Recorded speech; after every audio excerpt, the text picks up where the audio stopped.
ഉത്തരേന്ത്യയിലെ മുസ്ലിങ്ങളോട് ചോദിക്കുമ്പോൾ മുസ്ലിങ്ങൾ പറയില്ലേ മുന്നേ ഉണ്ട് എന്ന് BJP-യിൽ? വടക്കുകിഴക്കൻ പ്രദേശത്തെ ക്രൈസ്തവരോടോ കുക്കികളോടോ മേത്തുകളോട് ചോദിക്കുമ്പോൾ പറയില്ലേ മുന്നേയുണ്ട് ജൂദാസ് ഉണ്ടെന്ന് പറയില്ലേ? കേരളത്തിൽ തന്നെ ചില ആൾക്കാരോട് ചോദിക്കുമ്പോൾ പറയില്ലേ മുന്നേയുണ്ട് ജൂദാസ് ഉണ്ടെന്ന് പറയില്ലേ? ഒരേ സമയത്ത് ഉത്തരേന്ത്യയിൽ പള്ളികൾ ആക്രമിക്കുമ്പോൾ ഇവിടെ അരമന കയറിയിട്ട് കേക്ക് വിതരണം ചെയ്യണമെങ്കിൽ അത് മുന്നമാർക്കും ജൂദാസുമാർക്കല്ലേ കഴിയുള്ളൂ. ആ ഒരു പ്രത്യേക സ്ഥിതി. അപ്പൊ സ്വാഭാവികമായിട്ടും അങ്ങനെയുള്ള മുന്നമാരെയും ജൂദാസുമാരെയും ദേശീയ രാഷ്ട്രീയം കണ്ടുകൊണ്ടിരിക്കുകയാണ്.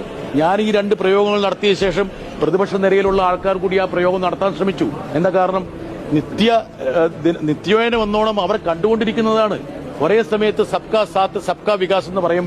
രാത്രിയുടെ അന്ത്യയാമങ്ങളിൽ ബുൾഡോസറുകൾ അവരുടെ വീടുകളിലേക്ക് പോകും. അതൊരു മുന്നേയുടെ പ്രക്രിയയല്ലേ? അതൊരു ജൂദാസിന്റെ പ്രക്രിയയല്ലേ? സ്വാഭാവികമായിട്ടും ഈ രണ്ട് വ്യക്തിത്വങ്ങള്, ഈ മുന്നയും ജൂദാസും അനുനിമിഷം നമ്മുടെ മുമ്പിൽ ഇങ്ങനെ ഉയർത്തെഴുന്നേറ്റുകൊണ്ടിരിക്കുകയല്ലേ?